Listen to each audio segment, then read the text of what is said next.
TV मराठीवरती आपल्या सर्वांचं स्वागत। आपण पाहत आहात बिग टीव्ही मराठी। मी तृप्ती कदम। पाहूया आजच्या ठळक घडामोडी। बोरगी खुर्दमध्ये अवैध दारू व मटका व्यवसायाविरोधात सरपंचांचा इशारा। 8 दिवसात कारवाई न झाल्यास आंदोलनाचा पवित्रा।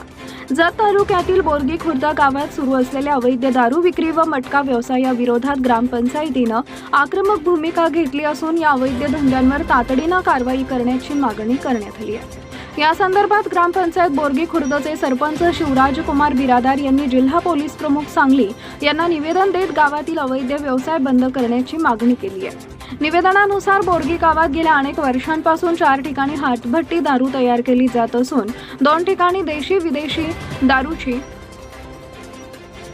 अवैध विक्री सुरू आहे। याशिवाय गावात अनेक ठिकाणी बेकायदेशीर मटका व्यवसायही सुरू असल्याचा आरोप करण्यात आला।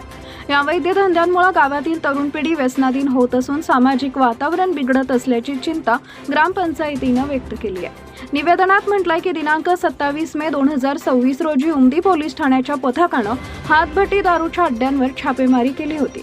मात्र संबंधितांवर कठोर कारवाई न करता त्यांना सोडून देण्यात आल्याने काही दिवसातच पुन्हा अवैध दारू विक्री सुरू झाली आहे। त्यामुळे गावकऱ्यांमध्ये तीव्र नाराजीचं वातावरण निर्माण झालंय। गावातील महिलांना या अवैध दारू व्यवसायाचा सर्वाधिक त्रास सहन करावा लागत असल्याचंही निवेदनात नमूद करण्यात आलं आहे।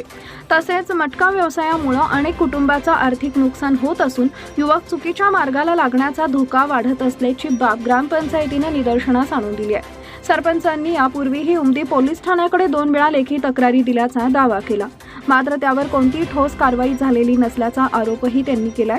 दरम्यान येत्या 8 दिवसात गावातील सर्व अवैध दारू व मटका व्यवसाय बंद न झाल्यास ग्रामपंचायत पदाधिकारी आणि ग्रामस्थांच्या वतीने तीव्र आंदोलन छेडण्यात येईल असा इशारा सरपंच शिवराजकुमार बिरादार यांनी निवेदनाद्वारे दिलाय। गावातील सामाजिक स्वास्थ्य आणि कायदा सुव्यवस्था टिकवण्यासाठी पोलीस प्रशासनाने तातडीने कारवाई करून अवैध धंद्यांना आळा घालावा अशी मागणी ग्रामस्थांकडून करण्यात येत आहे।